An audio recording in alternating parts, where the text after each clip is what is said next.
Ahora sí, vamos a comenzar. Buenos días a todos, todas y todes. El día de hoy está con nosotros Valeria Petrone. Valeria es bióloga y maestra en Ciencias de la Sostenibilidad, ambas por la Universidad Nacional Autónoma de México. Cuenta con experiencia de 8 años en el aterrizaje a nivel local de la política nacional e internacional en materia de conservación de la biodiversidad y adaptación al cambio climático. Asimismo, su trabajo se ha centrado en la transversalización de enfoques de soluciones basadas en la naturaleza, manejo integral de cuenca y adaptación basada en ecosistemas. Ha trabajado tanto en el sector público como en cooperación internacional y en la academia. Actualmente, Valeria es coordinadora del proyecto Resiliencia Hídrica, implementado por el Programa de las Naciones Unidas para el Desarrollo en México.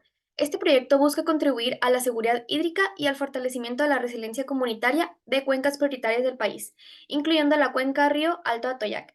Valeria, pues sin más que decir, te cedo la palabra. Muchas gracias, Ángela. ¿Me confirman si me escuchan bien? Sí, Sí, perfecto. Pues me da mucho gusto estar con ustedes, pues en el marco de esta cumbre de jóvenes sobre el cambio climático. Qué bueno que estén interesados, interesadas en trabajar este tema, cada uno y cada una desde las trincheras que lo puedan hacer. Y pues el día de hoy yo les voy a platicar sobre el tema de comunidades resilientes. Entonces, les voy a platicar acerca de este proyecto que les comentó Ángela, en el cual trabajo, pero quisiera darles un contexto un poco más amplio de qué es resiliencia comunitaria, a qué nos estamos refiriendo, ¿no? Así que bienvenidos y bienvenidas, espero que esta información les sea útil y les pediría que cualquier duda o pregunta que tengan la puedan hacer hasta el final de la presentación. Entonces, para comenzar, yo supongo que todas las personas que están en esta sesión ya tienen un panorama, creo que bastante aterrizado de qué es cambio climático, por qué está sucediendo el cambio climático, pero aún así quisiera sentar algunas bases que nos van a poder eh, hacerles entender el por qué necesitamos transitar hacia la construcción de comunidades resilientes, ¿no? Y lo primero, decirles, ponerles aquí algunas gráficas del panel intergubernamental de expertos sobre cambio climático, el IPCC, este grupo de expertos que reúne a muchísimos científicos y científicas de todo el mundo para reunir información que ya se ha publicado, ver qué nivel de consenso tiene la información que se publicó y tratar de definir qué está pasando con nuestro sistema climático, pero no solamente qué pasa con esta parte física y el comportamiento del sistema climático y terrestre, sino también cómo va impactando a nivel social en las personas y por lo tanto qué tenemos que ir haciendo, ¿no? Entonces, lo primero decir que según este grupo de científicos y científicas, las concentraciones de gases de efecto invernadero en la atmósfera definitivamente son muy distintas a lo que sucedía hace 800.000 años en el caso de el gas metano y del óxido nitroso, que ha aumentado en cantidades, digamos, significativas en estos últimos 800.000 años, pero respecto al dióxido de carbono, sí tenemos concentraciones en la atmósfera más altas que en los 2 últimos millones de años, ¿no? Entonces, si pensamos al fin y al cabo en la magnitud del tiempo de la Tierra, pudiera ser que 2 millones de años y 800.000 años suenan como un periodo de tiempo demasiado corto, pero evidentemente para el sistema climático no lo es, ¿no? Y estos cambios en la atmósfera han ocasionado ya un cambio en la temperatura respecto a estos niveles preindustriales, es decir, de 1800 hacia atrás, ¿no? Y tan solo el periodo de 2010 a 2019 ya se estima que tiene un aumento de temperatura entre 0,8 grados centígrados y 1,3 grados centígrados. Entonces, si nosotros vemos la primera de estas figuras, la de la izquierda, vamos a ver los últimos 2000 años de la Tierra y pues creo que es obvio que aún en un periodo relativamente amplio para la vida humana, 2000 años, sí se observa un cambio en este comportamiento climático, ¿no? La variable que vemos es la temperatura media de la superficie global. Y ya si lo comparamos con los últimos 150, 170 años, pues el cambio todavía se observa mucho más obvio, ¿no? Entonces, este grupo de expertos y expertas sobre cambio climático ya dicen enfáticamente que no existen dudas sobre el impacto que tiene el humano con el uso de combustibles fósiles en la alteración de la atmósfera y con ello de la temperatura, ¿no? Y por lo tanto del sistema climático. Y tampoco me parece que tenga que ahondar mucho, pero este cambio en el sistema climático ha provocado diversos tipos de efectos, ¿no? Desde sequías, desde incendios, desde inundaciones, estas olas de calor por las que estamos pasando incluso en estos momentos en el país, y obviamente el aumento del nivel del mar, entre otros que no se están mencionando. Pero lo que quiero hacer énfasis aquí, que al fin y al cabo sí es el tema de la presentación, es que todos estos efectos del cambio climático repercuten en cada esfera de la vida humana, ¿no? De nuestra esfera social. Desde qué alimentos se producen, en dónde se pueden producir, si se pueden producir o no, si existe agua para su producción, si las temperaturas son las adecuadas para garantizar una buena producción y por lo tanto alimentar a la población. Es decir, repercute directamente en la seguridad alimentaria, pero también repercute en si tenemos agua en cantidad y en calidad suficiente para cubrir nuestras necesidades, igual en este contexto de cambio climático donde las sequías se vuelven más extremas, es decir, seguridad hídrica. Evidentemente impacta directamente en nuestra salud. Seguramente muchas y muchos de ustedes han escuchado que tan solo las dos primeras olas de calor que enfrentamos durante este año ocasionaron más de 20 muertes en México, ¿no? Entonces, este impacto, olas de calor que pareciera relativamente menor, verdaderamente está impactando en la salud de los seres humanos, provocando muertes. Y ese es solo un caso, ¿no? Pero al fin y al cabo, estos diversos efectos del cambio climático provocan plagas, provocan enfermedades. Hay mayor probabilidad, por tanto, de ir afectando los sistemas de salud de la población. Con el cuarto icono nos estamos refiriendo a los medios de vida. Si las actividades de las que dependen las poblaciones se pueden llevar a cabo o no. Y pues ya hablamos en este caso de agricultura, pero pensando en ganadería, ¿qué pasa con ese ganado en condiciones extremas de sequía y de olas de calor? ¿Se mantiene? La carne se puede producir al mismo nivel bajo otras condiciones. Entonces, ¿de qué vive la población si no puede pues hacer una producción adecuada de ganado? Y si bien ahorita he enfocado la atención a actividades productivas primarias, eso no implica que el cambio climático tiene un impacto en el resto de las actividades productivas que subyacen al desarrollo económico y al bienestar de la población, ¿no? Obviamente está todo lo relacionado con riesgos de desastres, qué pasa con inundaciones, qué pasa con nuestros bienes, con la infraestructura que perdemos. Y creo que algo súper importante que resaltar es que todos estos efectos del cambio climático repercuten directamente en la pobreza que existe en el mundo y en el grado de desigualdad, ¿no? Al fin y al cabo, los impactos no son igualitarios para toda la población.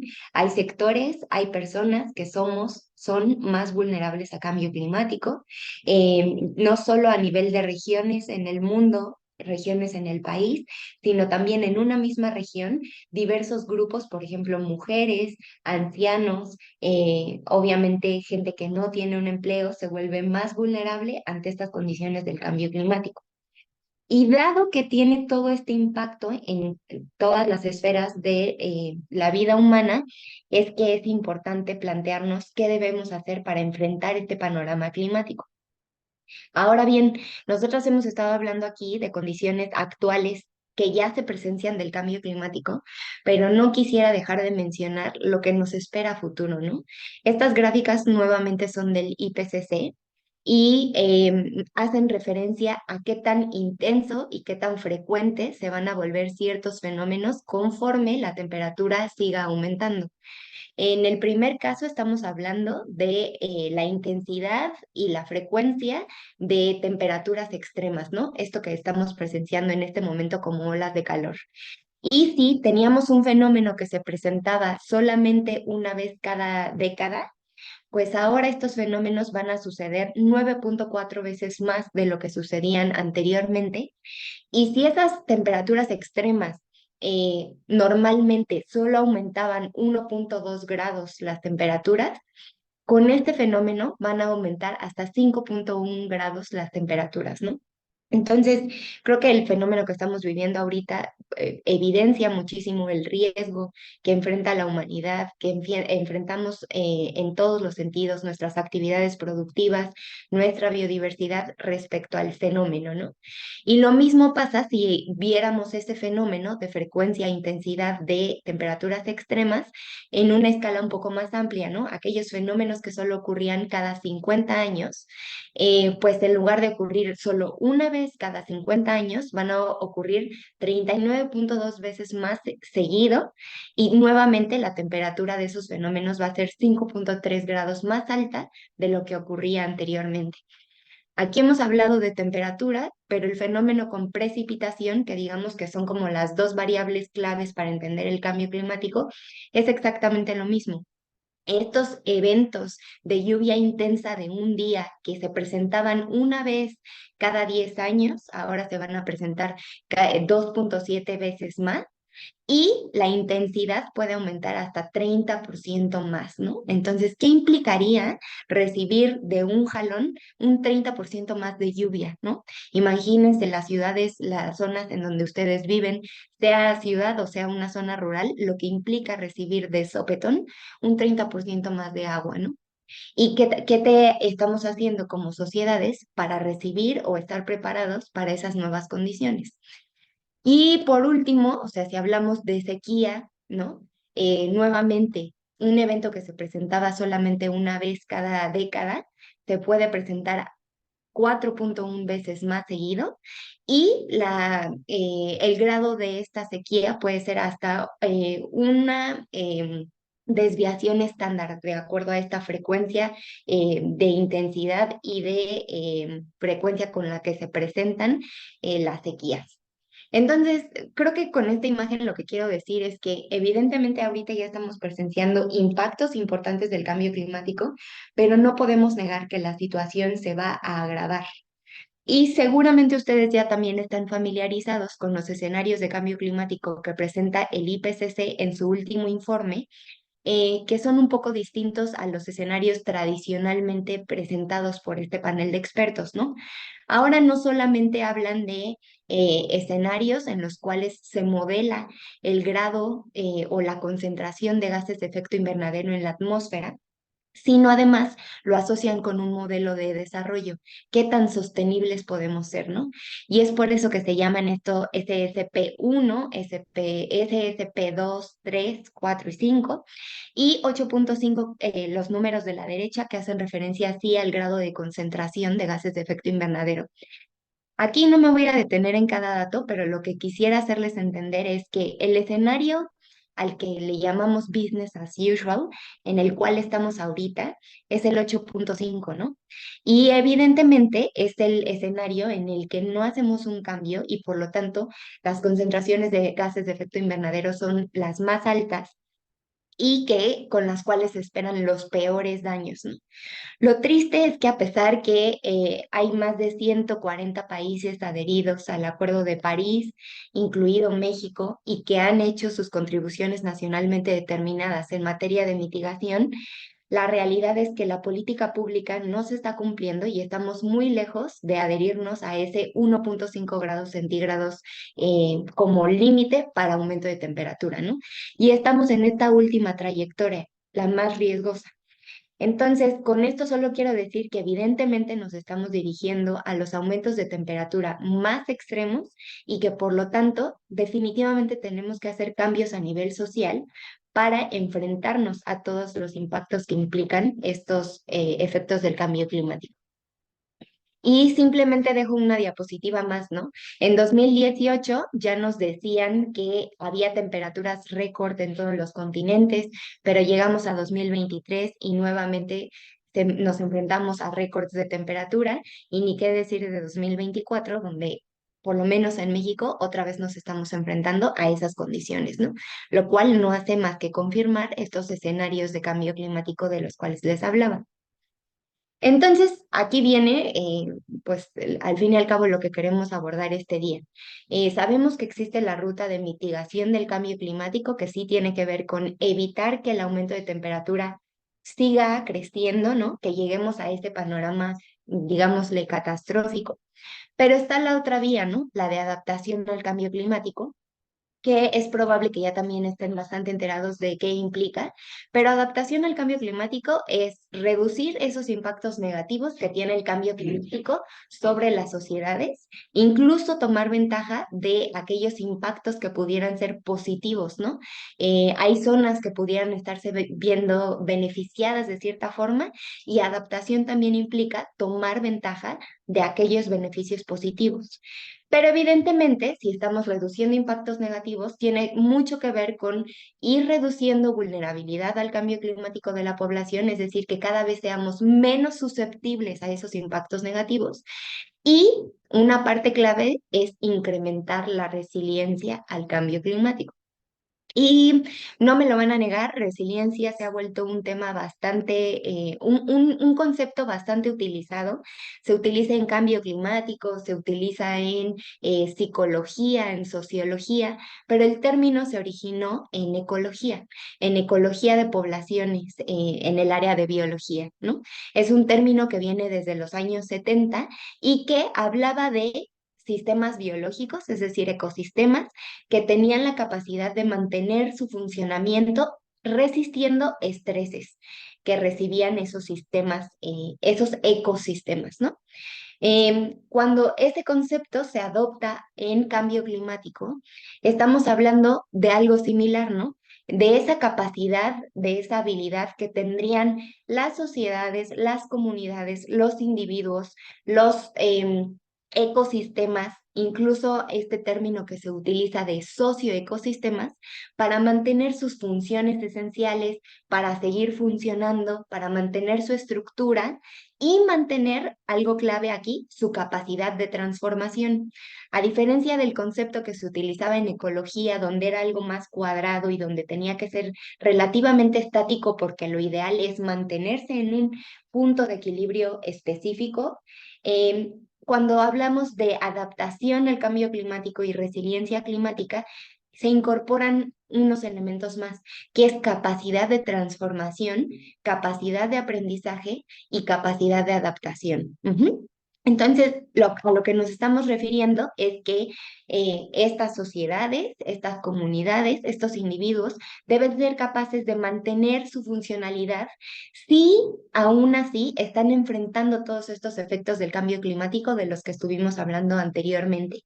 Y no solamente eso, sino son capaces de procesarlo, asimilarlo, procesarlo e incluso ir mejorando conforme ellas van pues tejiendo estas acciones para enfrentar el cambio climático, ¿no? Y a eso es a lo que nos referimos a resiliencia. Entonces, ya les estuve hablando un poquito de qué es eso. Entonces, aquí les pondría simplemente algunos puntos que son claves para ir construyendo comunidades resilientes. Esto tiene que ver con prevenir y anticipar. Es decir, yo tendría que saber cuáles son los impactos del cambio climático que me están afectando a mí como comunidad, a mí como individuo, a mí como medio de vida, para poder anticipar aquello que me podría hacer daño, ir reduciendo riesgos e ir construyendo actividades con las cuales pueda minimizar esos posibles o potenciales impactos del cambio climático e incluso aprovechar, ¿no? Sin embargo, no estamos exentos, o sea, los riesgos no necesariamente se reducen por completo. Es muy difícil más en este contexto en el que hablábamos de que estos riesgos cada vez van en aumento y por lo tanto es clave recuperarnos ante los impactos que enfrentemos del cambio climático y que podamos recuperarnos como grupo, es decir, con capacidades propias, si bien podemos necesitar de factores externos, lo ideal es que una comunidad con sus propios factores internos, con sus propias capacidades, pueda ir enfrentando estos efectos y estar listo para lo siguiente, ¿no? y clave ir ajustando y aprendiendo según lo que se va necesitando. Pero hay dos conceptos que son claves en comunidades resilientes y uno es el de gobernanza y el otro el de igualdad. ¿A qué nos referimos cuando hablamos de gobernanza?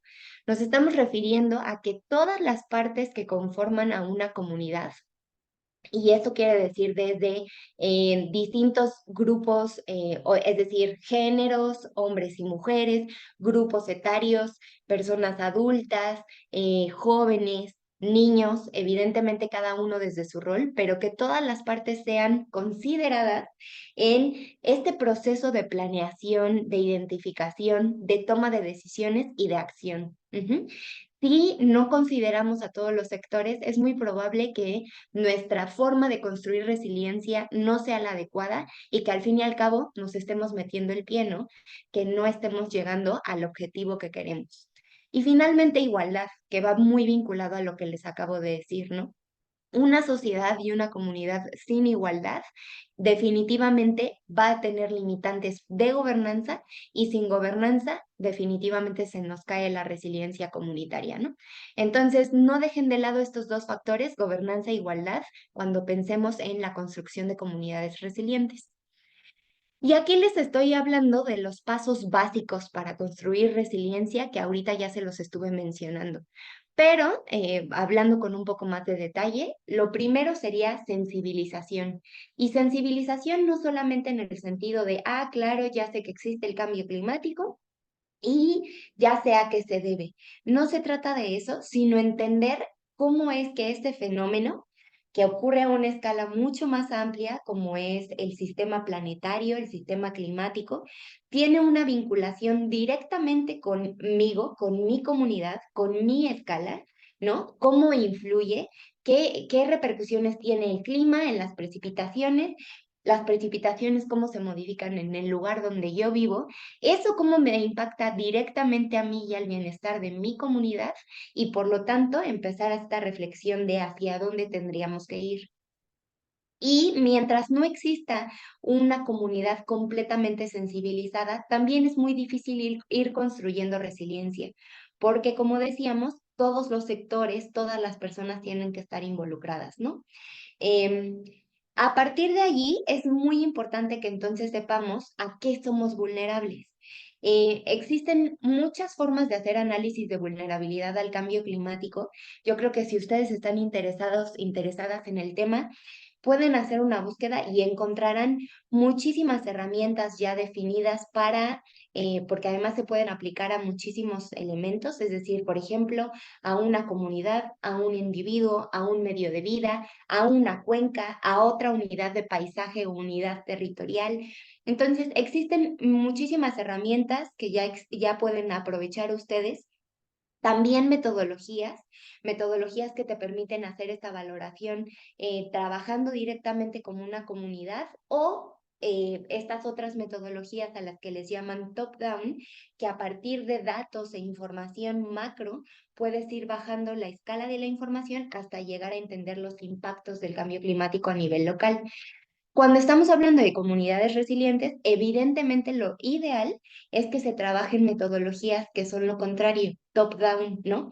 Para que tú involucres a estos sectores de la comunidad y que sean ellos, ellas, quienes pueden ir identificando a qué son vulnerables y por qué son vulnerables, ¿no? No solamente basta decir, no, pues sí, está cambiando la forma en la que llueve en mi comunidad, sino decir, ah, está cambiando en este sentido. Es decir, se están retrasando un mes las lluvias y cuando llueve, llueve menos veces, pero más intenso.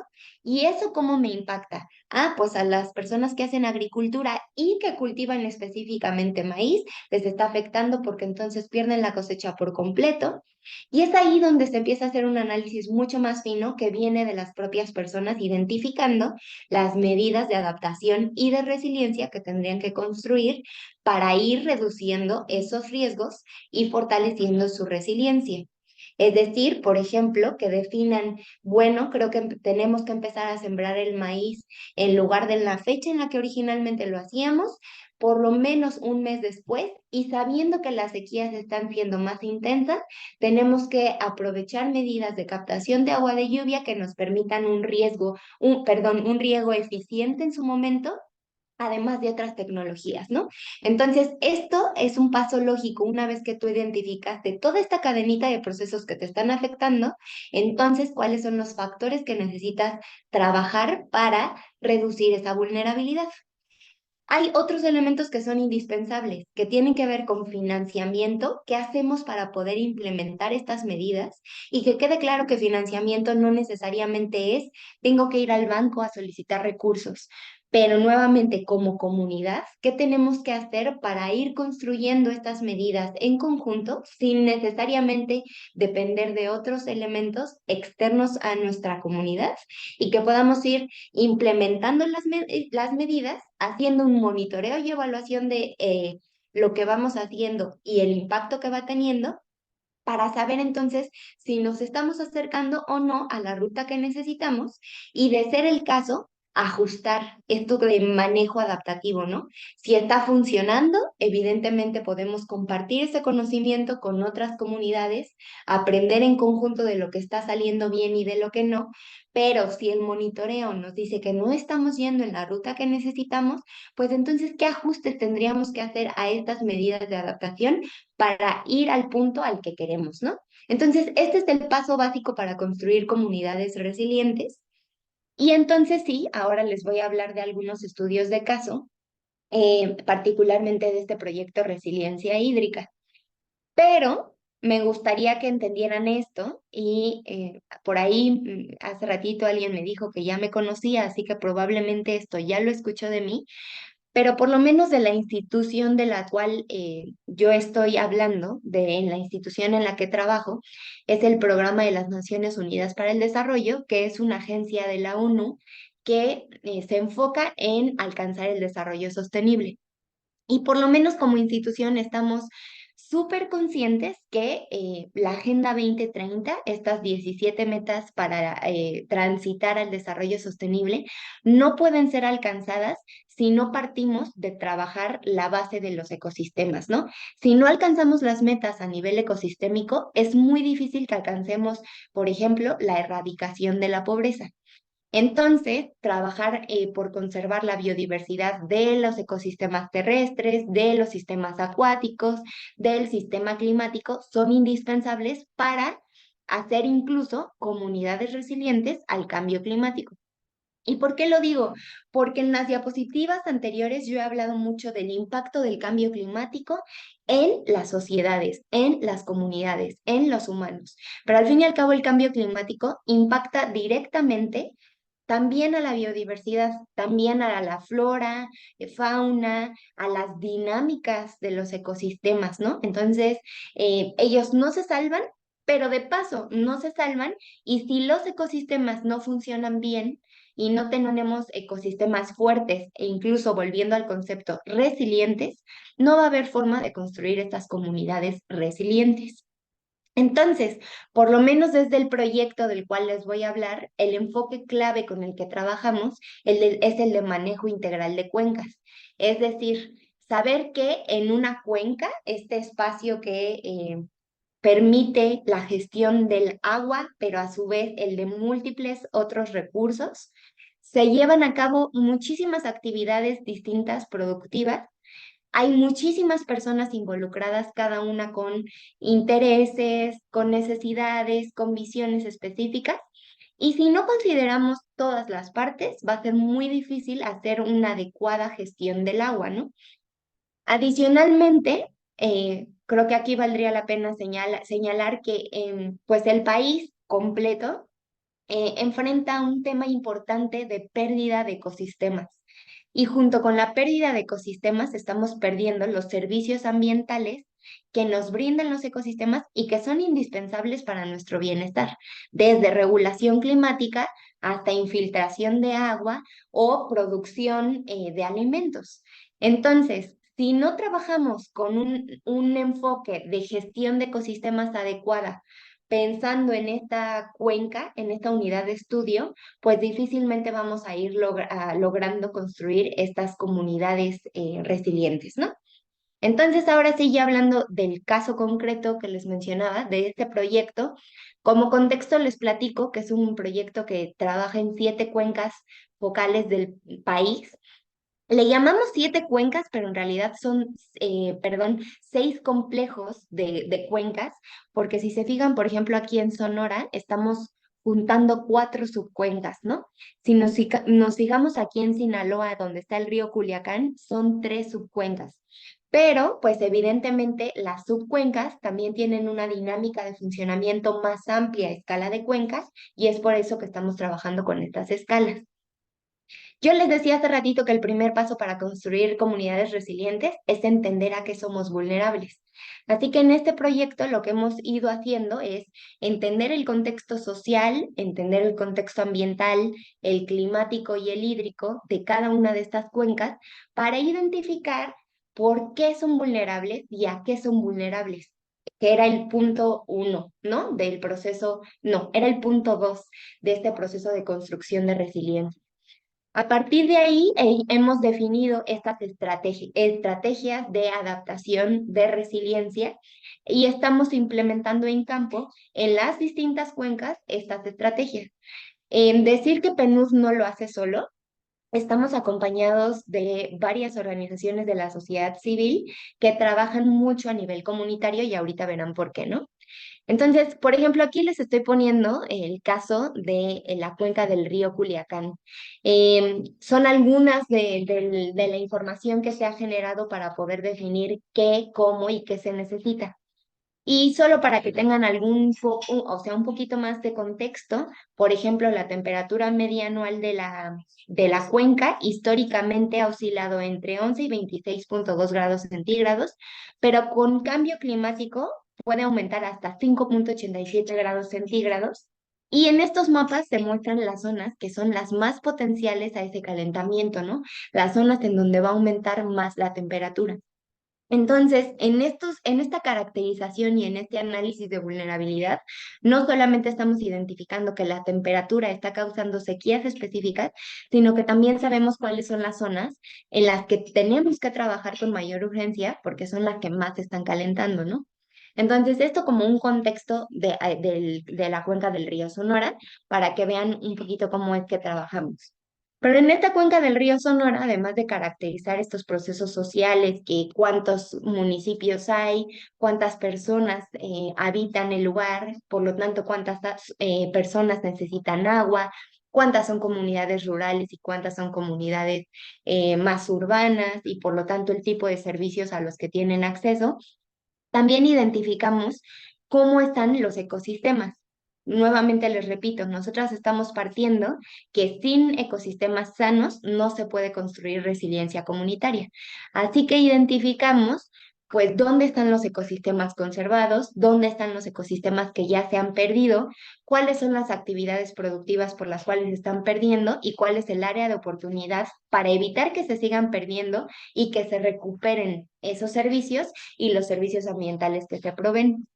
Entonces, tras esta caracterización y este análisis específico de vulnerabilidades, llegamos a la conclusión, por ejemplo, de que se necesitaban trabajar zonas específicas de reforestaciones y de acciones de conservación de suelos, es decir, para que ya no haya más erosión en las montañas que provoque deslave y que así no se favorezca la pérdida de agua, que no se infiltre al subsuelo y demás.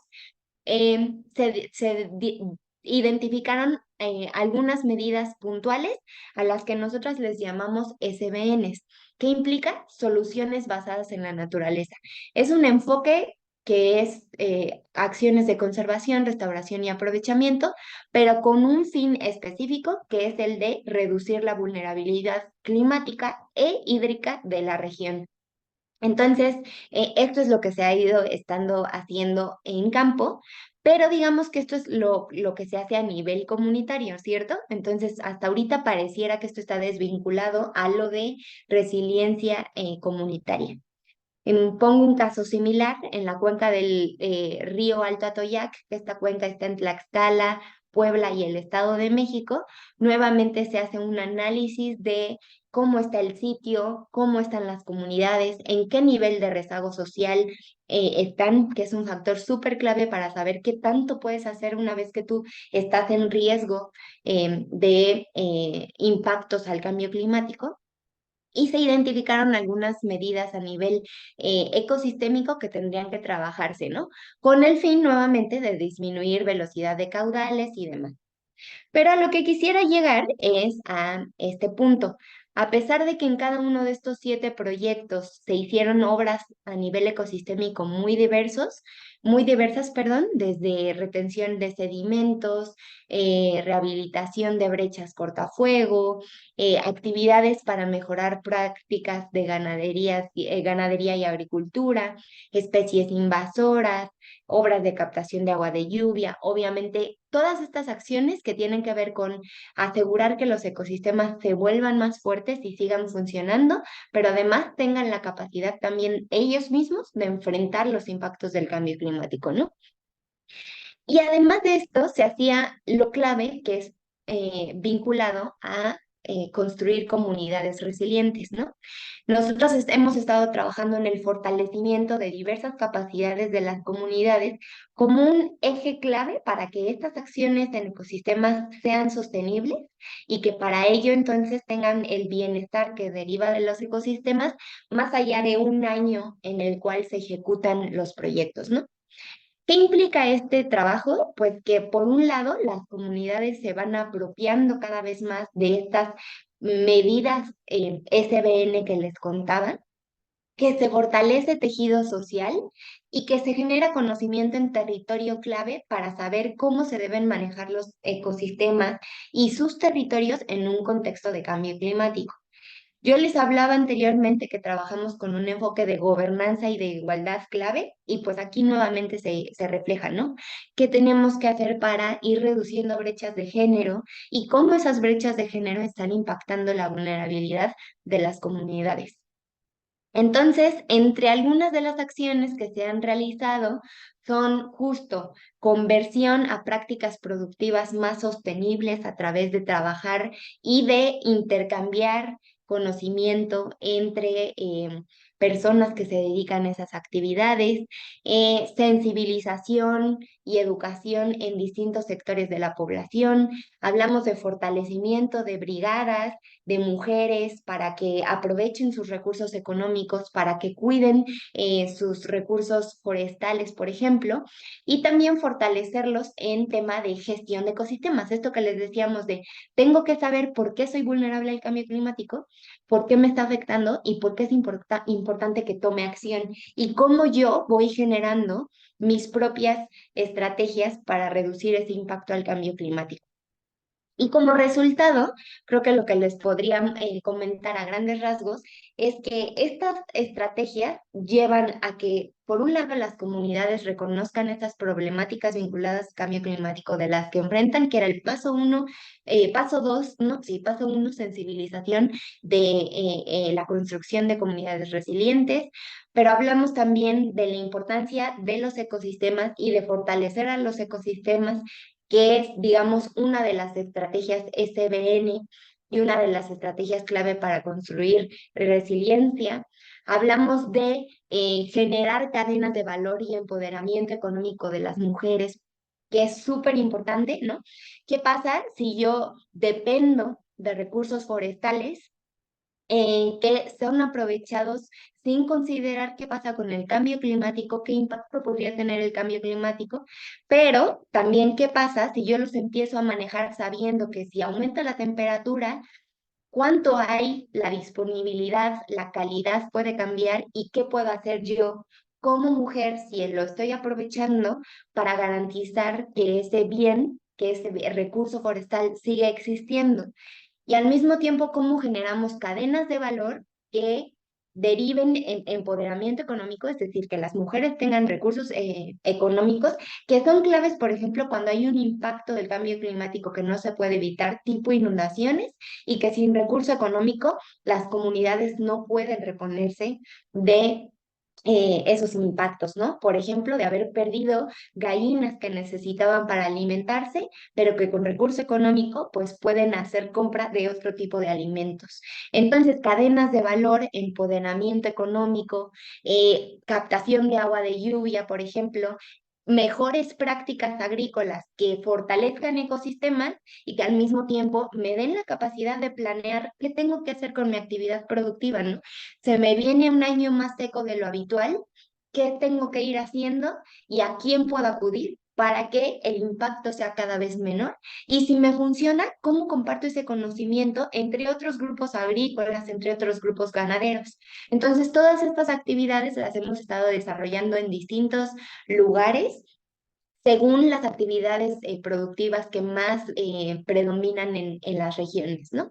Y recordar, al fin y al cabo, la resiliencia comunitaria va vinculada a este empoderamiento de las comunidades y de sus distintos sectores, como las mujeres, y a la gobernanza. Porque, por ejemplo, les platicaría que en el caso de Jalisco, la comunidad se ha organizado para evitar que el desarrollo inmobiliario siga desmontando montes de los cuales depende el que no tengan deslaves con las lluvias torrenciales, ¿no? Y ellos identificaron esas zonas que son susceptibles a ser inundadas y que tengan deslaves, saben qué acciones tienen que hacerse para que ese riesgo no les impacte y ellos se han organizado para tomar decisiones e ir moviendo, digamos, estos dedos en las esferas políticas para su propio beneficio. Entonces, esto implica ser una comunidad resiliente. Y pongo aquí algunas imágenes, ¿no? De mujeres trabajando, esto que les decía, de identificar dónde están sus riesgos, el proceso uno, de cómo tomar decisiones, de cómo aprovechar sus materiales forestales, sabiendo lo que implica el cambio climático e ir planeando en conjunto, ¿no? Pero aquí les pongo un par de cosas más de otras prácticas que son claves para construir construcción de comunidades resilientes.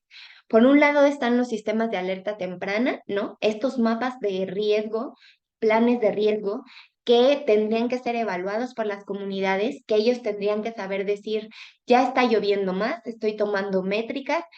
Sé que me está lloviendo más de lo debido y por lo tanto tal vez convenga que si yo tengo mis gallinas en una zona baja, ahora me desplace a la zona alta para evitar este riesgo, ¿no?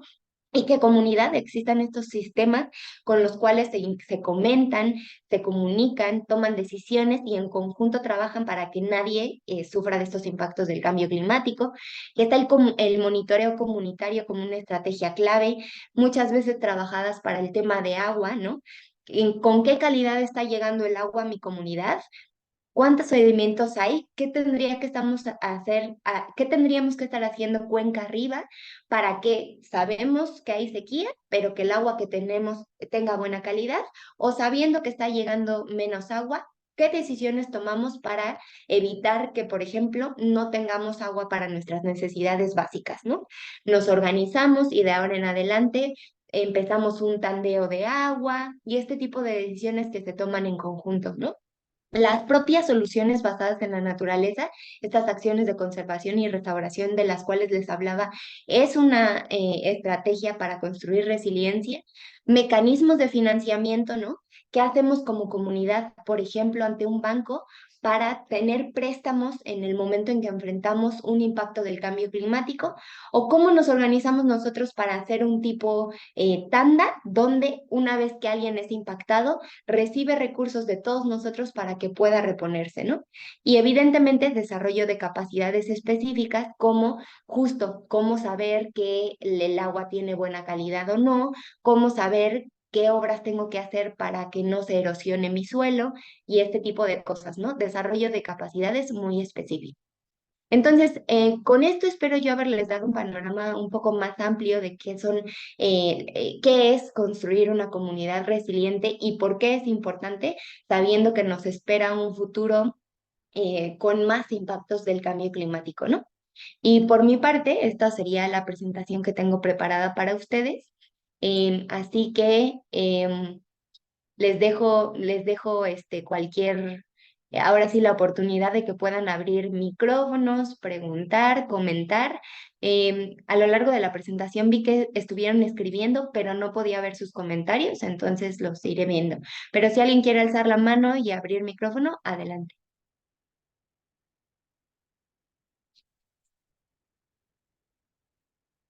Ay, quería cerrar mi micrófono y apagué mi cámara, pero adelante, Fernando. Hola, buen día. Primeramente, agradecerle el tema tan importante, muy interesante, con datos contundentes acerca del medio ambiente.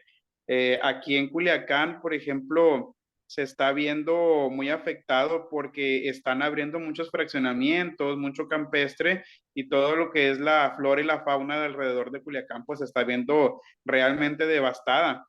La pregunta es, ¿habrá alguna ley que obligue a esas personas que hacen ese tipo de proyectos a hacer algún estudio de impacto ambiental en esa zona? Sí, creo que mi respuesta es corta, existe.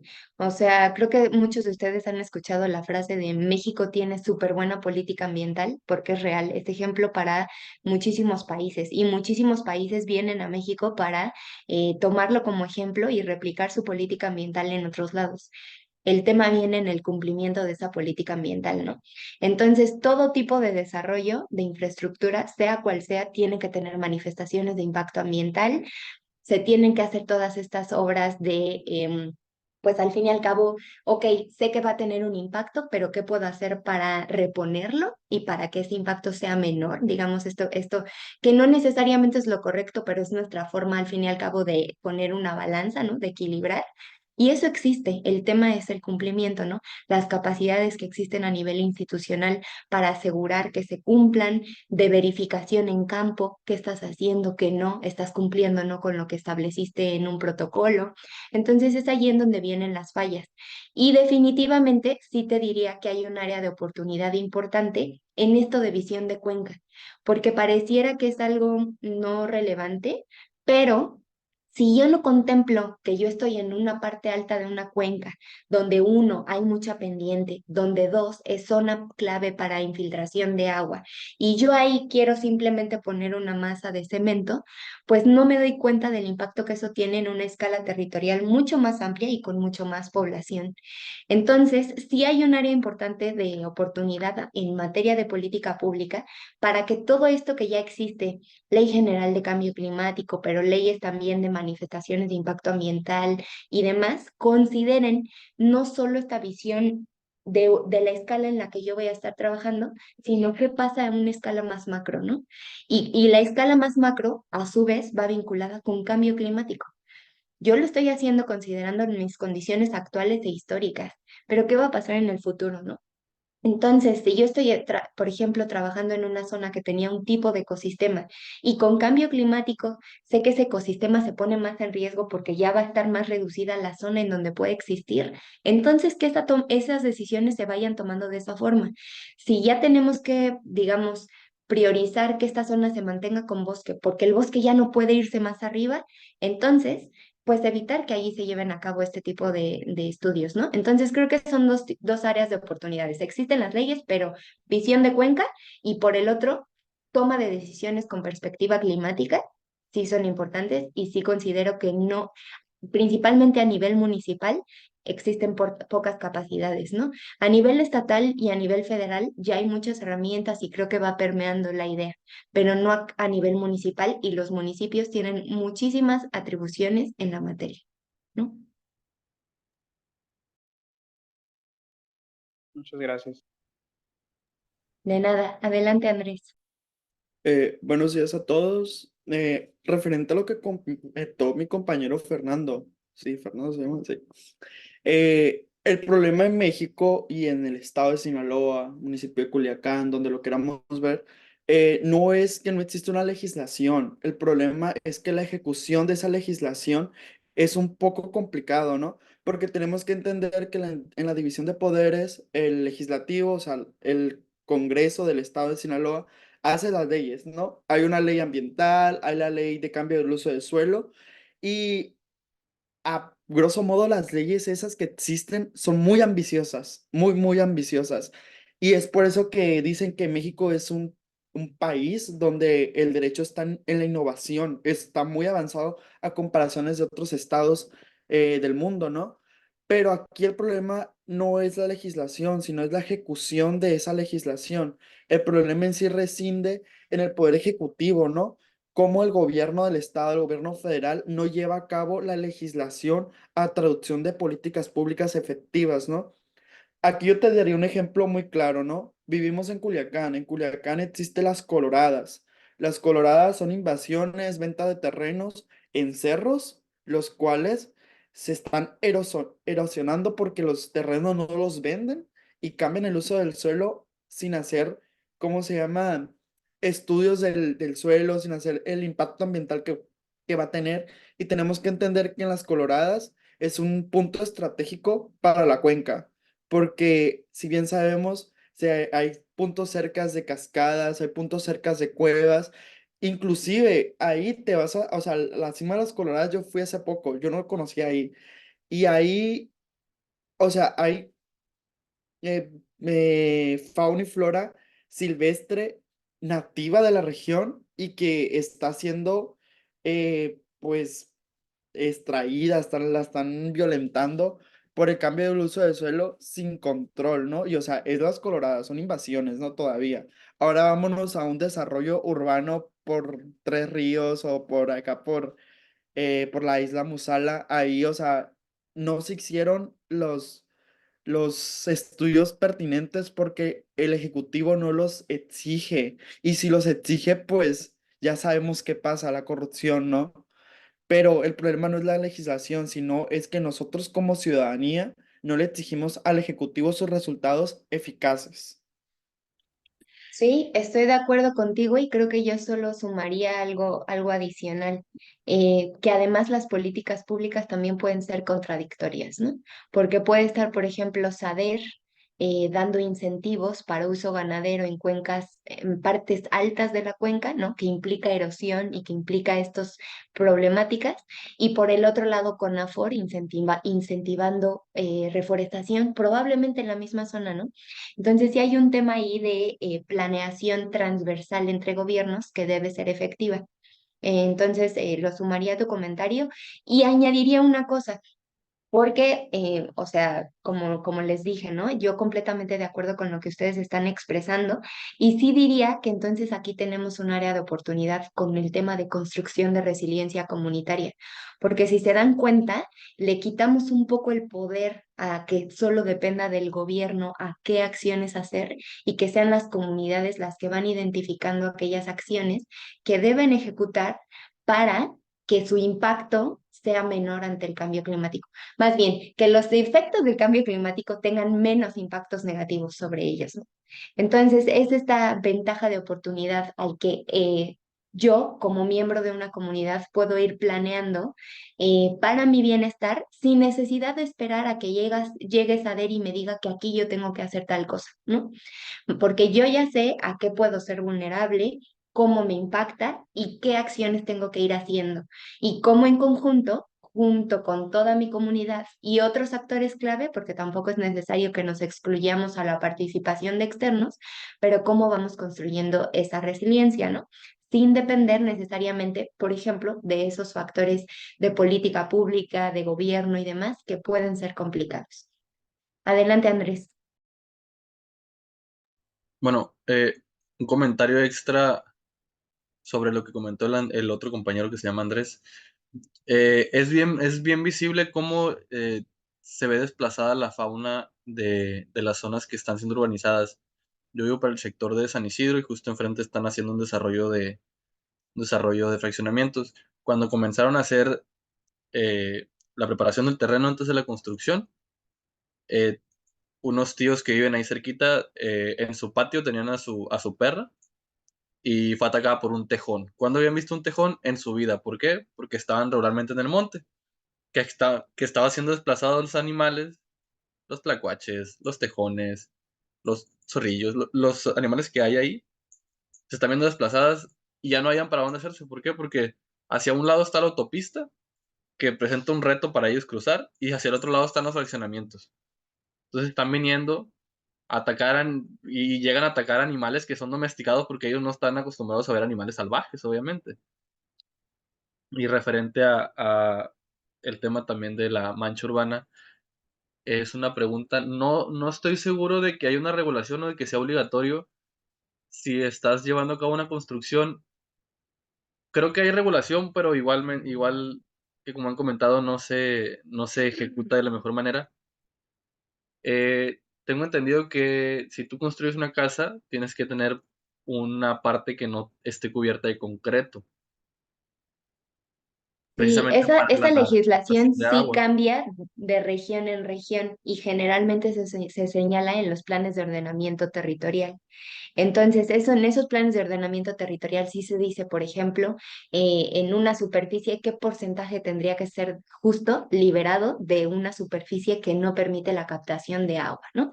Entonces, aquí sí les voy a ser sincera, yo no conozco a la perfección esa legislación de Culiacán, pero por ejemplo, soy de Ciudad de México y sí me queda claro que el nuevo plan de ordenamiento territorial está diciendo que únicamente el 30% de la superficie eh, tiene que estar liberada de esa superficie de no captación, ¿no?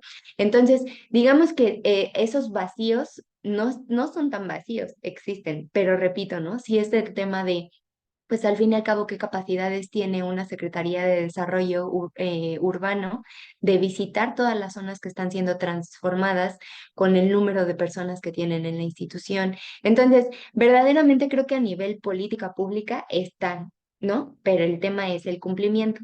Y lo otro sí es un factor importante a lo que mencionas, ¿no? Planes de ordenamiento territorial y planes de ordenamiento ecológico muchas veces son vistos como dos instrumentos separados que tendrían que ser uno solo, ¿no? No tendrían que ser dos.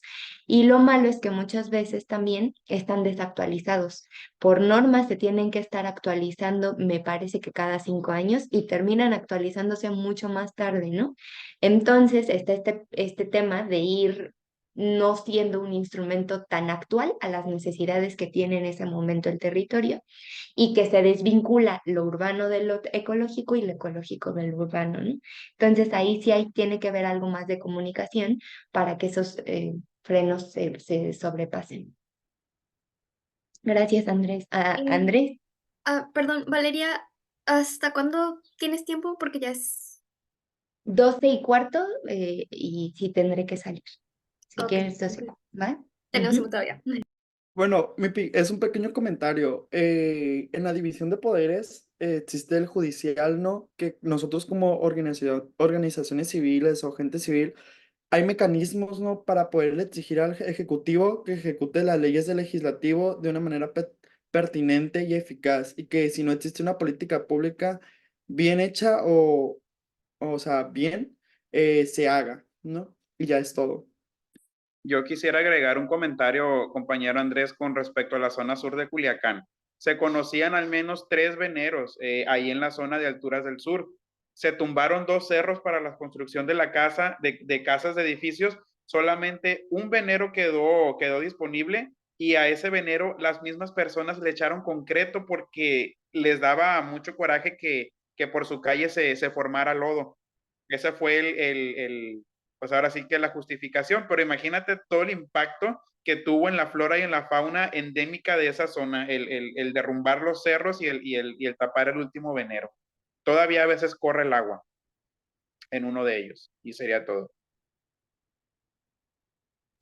Gracias, Fernando. Nancy, Sí, buenos días a todos.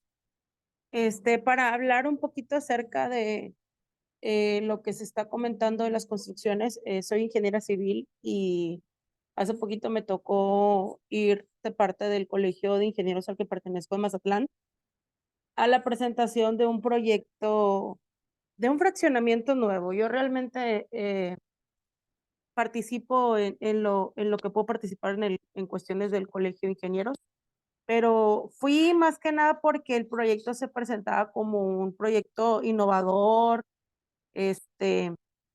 muy, primero era innovador y después era sostenible. sostenible, sustentable, y dije, bueno, pues vamos a ver qué entienden ellos por esa palabra o cómo lo aplican. Pues prácticamente no vi nada. Nos presentaron su proyecto, sí, muy bonito, casas tipo, 3 etapas, un nivel, 2 niveles. Lo que traían ellos como algo innovador era que en cada habitación había un baño completo. Imagínate nomás el uso del agua en la casa. O sea, era lo que ellos estaban diciendo que que era innovador, que en cada habitación había un baño completo.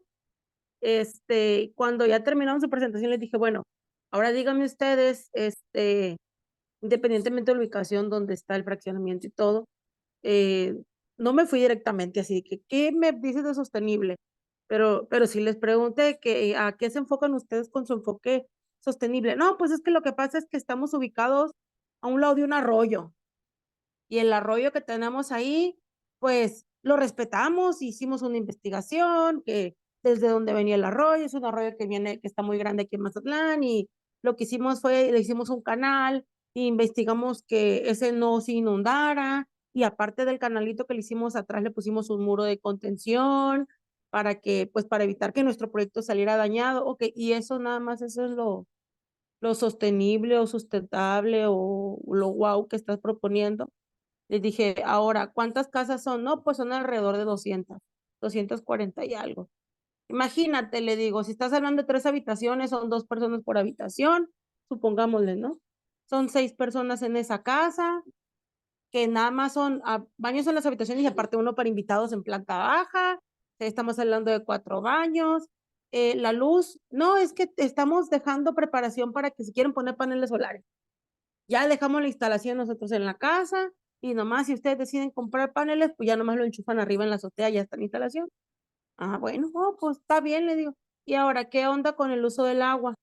Ustedes con 200 casas nuevas para Mazatlán, con 200 familias nuevas para Mazatlán, están proponiendo una planta tratadora ahí mismo. ¿En qué parte del fraccionamiento la pondrías? Y luego brincaron, no, que sí tenemos aquí en una esquinita ahí, y sí está en vista, si es que Jumapán no nos dice algo, y yo, pues sí, pero no es de que si les diga algo, ustedes sabemos que ya existe un problema, perdón, un problema en Mazatlán acerca del uso del agua y acerca de los residuos, y tú, ¿cómo me lo vas a solucionar? Da la casualidad que el fraccionamiento está ubicado cerca de donde está la nueva tratadora de aguas, por ahí cerquitas. Entonces, dice, pues sí, la vamos a sacar por ahí, estamos cerquita, la línea sale recta, que no sé qué, pero no lo tienes proyectado. No, es que si nos los piden, si no, no. O sea, entonces, ¿dónde está tu enfoque? Yo cuando me dijeron eso, que si nos los piden, mira, me invitaron a ver, no nomás a ir a aplaudirles, pregunté yo, hice mis preguntas tal cual, y pues no, creo que ellos desconocen mucho del enfoque, desconocen mucho de lo que se necesita, desconocen mucho cómo se aplica, solamente ellos hablan de un término y creen que con paneles solares se soluciona todo, cuando sabemos nosotros o tenemos visto que son muchas cosas las que nos afectan, tanto el uso del espacio, el agua, la luz, los residuos. Entonces, creo que sí nos falta algo ahí, una autoridad más allá, porque también me ha tocado, repito, termino yo, me tocó ver hace días un reportaje donde se les pregunta a las autoridades acerca del impacto ambiental y lo dicen del manifiesto de impacto ambiental. No, pues sí se presentó, pero no saben ni interpretarlo, no saben ni leerlo, nomás se van al final donde dice, sí lo permitimos, pero todos los manifiestos de impacto ambiental te dicen en todo lo que te va a afectar, pero pues al final en la conclusión dice, sí te lo permitimos, pero viene un desglose de exactamente todo lo que afecta desde el suelo, flora y fauna. Entonces, no hay algo para compensar ese cambio. No hay algo que, aparte del manifiesto de impacto ambiental, debería haber una conclusión de que, ok, te permito, pero vas a hacer esto. Tienes que hacer esto para remediar ese impacto que tú vas a generar con esa construcción nueva o con esa intervención. Tú vas a reducirlo con esta acción. Yo creo que ahí faltaría que se implementara una respuesta al cambio y que existiera una autoridad especial que verificara eso. Nosotros en el gobierno y en las licencias de construcción tenemos un director responsable de obra, un corresponsable en diferentes instancias. Yo creo que sí haría falta una figura nueva ahí que hable acerca de la sostenibilidad. Muy Esa sería bien, creo mi que mención. es una muy buena conclusión, ¿no? El comentario, cubrir esta figura que está ausente para dar cumplimiento a ciertos reglamentos. Y lo que dices es completamente cierto, ¿no? Sensibilización falta muchísima en todos los sectores, ¿no? Entonces, no perder de vista ahí que hay mucho por hacer. Cada quien trabajando desde el sector en el que esté, con la profesión que tenga, trabajando en organizaciones civiles, comunidades, gobierno, pero del tema de sensibilización definitivamente hay mucho por hacer. Sería el último comentario el de Leticia por cuestiones de tiempo. Adelante, Leticia. Ok, bueno, pues breve respecto a lo que estuvieron comentando sobre la zona sur. Ya sé que ya se habló un poquito mucho o mucho realmente, pero quisiera abonar mi comentario. Yo trabajo toda esa zona, y puedo reconocer justo lo que habló Fernando sobre la destrucción del venero. También reconozco, pues trabajo todo lo que tiene que ver, esta zona de los altos donde está la Cerro de las Siete Gotas y demás.